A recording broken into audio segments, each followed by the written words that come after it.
Ciao a tutti, come state? Allora, oggi andiamo a scoprire la città di Benevento, quindi ci troviamo nella regione della Campania, eccola qui.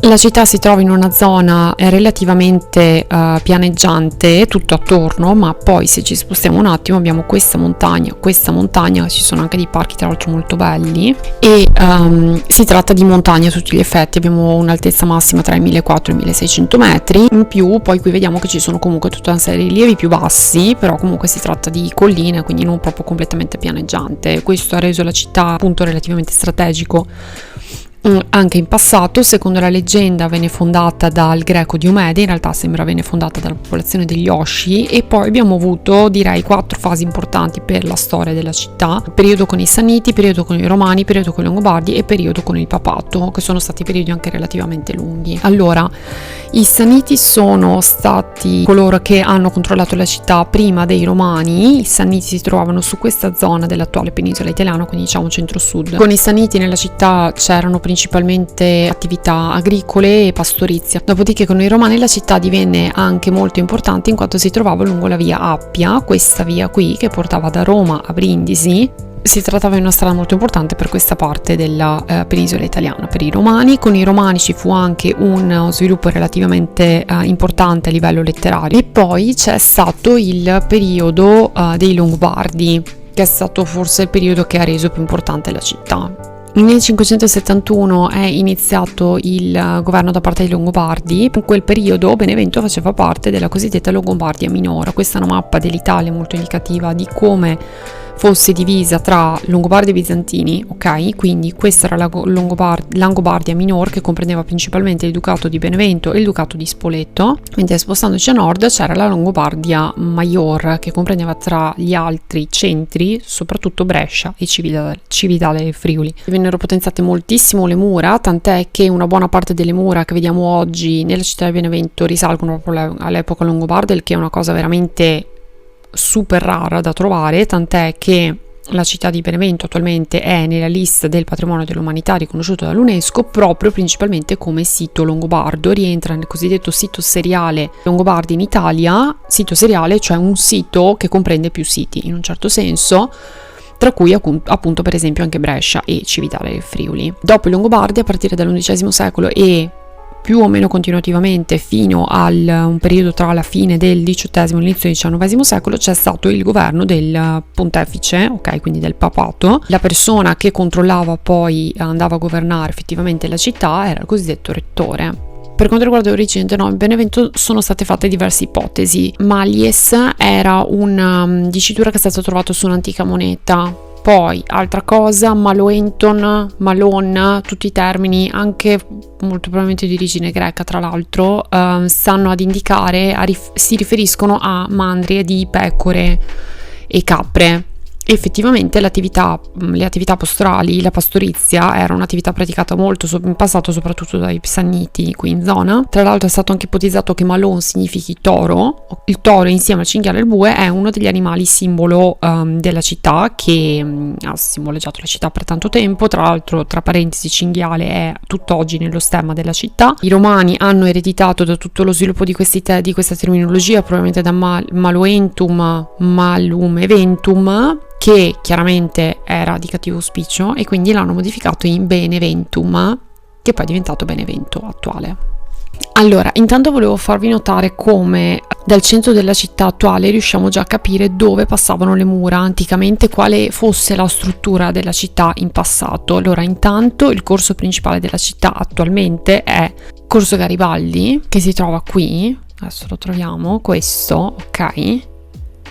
Questa via qui, che è abbastanza lineare, passa lungo tutto il centro dell'attuale città di Benevento, e qui passava il decumano in epoca romana. Le mura realizzate principalmente in epoca longobarda passavano su questo percorso qui, indicativamente era così, quindi qua, via Torre della Catena, tutto questo giro qui. E è veramente molto bello vedere come anche in questa città le strade attuali seguono in buona parte quello che era il percorso delle mura in passato. Allora vi faccio vedere delle parti di mura che sono rimaste veramente quasi intatte e sono di epoca longobarda, quindi questo è veramente incredibile. Non solo, si nota che diverse strutture attuali, anche negozi, locali, usino ancora delle parti di mura antiche, delle parti di mura longobarde. Anche questo è veramente incredibile. Allora, questa parte qua molto probabilmente poi è stata modificata anche in epoca successiva, però comunque la linea è quella. Poi si trovano ogni tanto queste torrette qui, anche questa in questo caso non è proprio vecchissima, però qua sotto questa parte sicuramente ha i suoi anni, i suoi secoli, mi verrebbe da dire. Poi se proseguiamo da questa parte, facciamo un attimo un salto a uno degli angoli, ok, delle mura della città. In un certo senso troviamo una torre, questa sì di epoca longobarda, la torre da Simone, questa qui in questo caso è tondeggiante. E qui notiamo un'altra cosa: queste lapidi qui, che non sono longobarde, queste sono di epoca romana. Questa probabilmente era una stele funeraria o un pezzo di pietra preso da una struttura funeraria. Questa era una decorazione a capitello. Insomma, si vedono questi blocchi, si vedono queste strutture, anche questa struttura qui sono stati chiaramente presi da edifici di epoca romana. Ora, questa era una cosa che si faceva moltissimo a quell'epoca, in epoca soprattutto medievale, semplicemente per il fatto che essa aveva bisogno di pietra da costruire. Quindi non è che si dicesse beh, però sono romani, sono antichi, cioè chiaramente per la gente di quel tempo non erano delle strutture così antiche che avessero un valore storico, artistico come possiamo pensarla noi oggi. C'era bisogno di pietre, quindi si usavano. Poi in alcuni casi, in alcune zone d'Italia, degli imperatori ponevano anche dei limiti all'utilizzo di queste pietre in modo così pesante, perché veramente ci si era accorti che certi monumenti venivano spoliati completamente. A Benevento questa cosa si vede a livello estremo, l'abbiamo visto su quella torre, ma lo vedremo in edifici religiosi, in edifici non religiosi. Si vedono veramente dei pezzi proprio presi e messi lì di epoca romana. Questo è l'arco di Traiano di epoca romana, struttura che però è stata comunque utilizzata poi anche successivamente dai Longobardi e la fecero inserire nella loro linea di mura, che vediamo da questa parte qui a sinistra, che arrivava da questo lato, ok, poi proseguiva dall'altra parte, e la zona l'avevano chiamata Porta Aurea appunto perché avevano messo qui una porta che avevano chiamato così. Quest'arco di Traiano, appunto, un arco celebrativo per l'imperatore Traiano con diverse scene che lo riguardano. Qua sopra per esempio ci sono delle scene celebrative per le sue missioni in Dacia, e la cosa interessante è che questo lato che dà dall'esterno al lato esterno della città, quindi verso le province esterne della città di Benevento, sono celebrative di guerra, quindi delle missioni portate a termine da l'imperatore Traiano. Ma se andiamo dall'altro lato, il lato interno della città, ci sono delle scene che rappresentano la pace per i cittadini di Benevento, ok?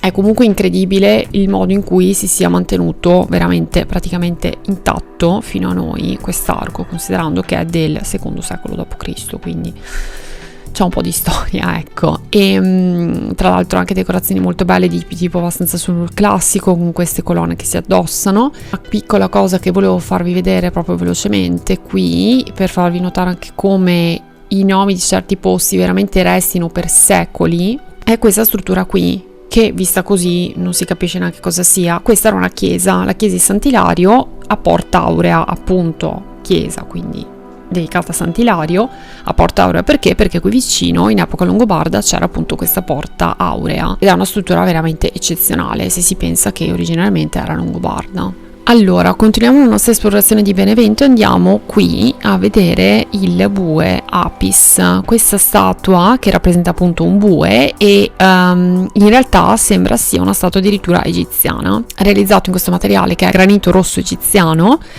Sembra che si trovasse all'interno del tempio dedicato ad Iside, che era un tempio romano che si trovava appunto nel centro di Benevento. È stato posto sopra questo piedistallo che ha delle incisioni romane. Questo ci dice appunto quanto poi questo animale sia diventato un po' uno dei simboli per la città di Benevento, appunto il bue di cui vi parlavo precedentemente. Tra l'altro questo sembra quasi che oggi controlli l'ingresso del corso Garibaldi, che poi qui inizia, che vi dicevo che è sostanzialmente la via più importante, la via principale di accesso del centro della città. Facciamo un salto a vedere poi un'altra porta delle mura longobarde, la cosiddetta Porta Arsa, quella qui con questi bei blocchi di pietra abbastanza possenti, abbastanza grossi anche, e ovviamente di fianco alla porta vediamo ancora le mura che sono rimaste. Qua giù in fondo iniziamo a vedere una torre. Questa torre, nel frattempo qui continuano ancora le mura longobarde. Questa torre in realtà, la torre della catena in realtà era di epoca romana, quindi precedente alle mura, ed era una torre che probabilmente stava a controllare l'accesso a Benevento arrivando dalla via Appia Antica. La via Appia Antica era stata realizzata inizialmente tra il terzo e il secondo secolo a.C. e poi l'imperatore Traiano ha fatto una piccola deviazione di quella via, sempre comunque congiungendo la città di Roma alla città di Brindisi, passando anche per Benevento, ed è stata chiamata via Traiana. La via Traiana poi è stata viene anche chiamata via Traiana Appia, ok, perché ricalca un po' il percorso della via Appia Antica, diciamo. E tra l'altro, per fortuna, negli ultimi anni sono stati fatti dei grossi interventi di restauro, come vedete sono state fatte queste belle strutture qui, per cui è comunque almeno in parte un po' fruibile, se non altro. Non distante da qui si trovava il cosiddetto Ponte Leproso. Allora, qui è la Torre della Catena, siamo qua. Qui c'è il ponte cosiddetto Leproso, lo andiamo a vedere un attimo perché questo veramente merita. Attualmente è tra l'altro una zona solo pedonale. Tra l'altro ho dato un'occhiata a questa foto perché è veramente molto bella. Ci si può solo camminare, quindi non possono passare le macchine. Andiamo a vedere anche questa foto del ponte Leproso, dove si riesce a vedere un po' meglio la struttura.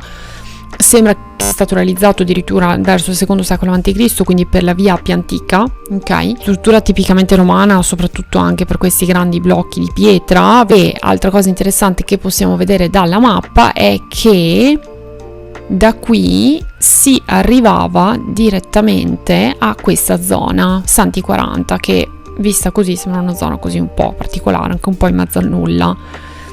Ora andiamo a vederla un po' da vicino. È una zona di ruderi purtroppo attualmente al giorno d'oggi, e vediamo però queste grandi strutture. Allora, se vediamo queste grandi mura, queste grandi strutture, già capiamo che qualcosa di importante c'era sicuramente.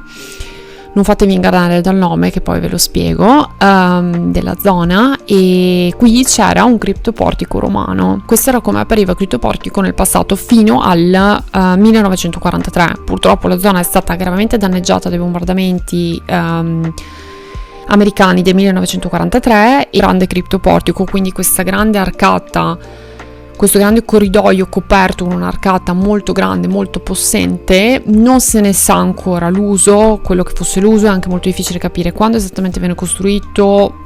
Quello che si sa è che probabilmente venne realizzato in 2 o 3 fasi diverse, quindi non tutto in un colpo. Era sicuramente di una certa importanza. Tra l'altro c'era un criptoportico principale e poi c'erano 2 arcate laterali che entravano sul criptoportico principale. In epoca medievale una delle arcate laterali di questo criptoportico venne utilizzato come fondamenta per costruire la chiesa dedicata ai Santi 40. Tra l'altro, piccola parentesi sul Ponte Leproso, che vi starete chiedendo perché viene chiamato così, perché non sembra un nome molto romano, diciamo.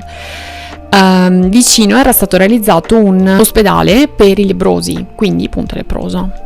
Allora, continuiamo la nostra esplorazione con il teatro romano, l'anfiteatro romano, ok, che si trova qui. Si tratta di una struttura che è stata iniziata probabilmente sotto l'imperatore Traiano, poi terminata con l'imperatore Adriano.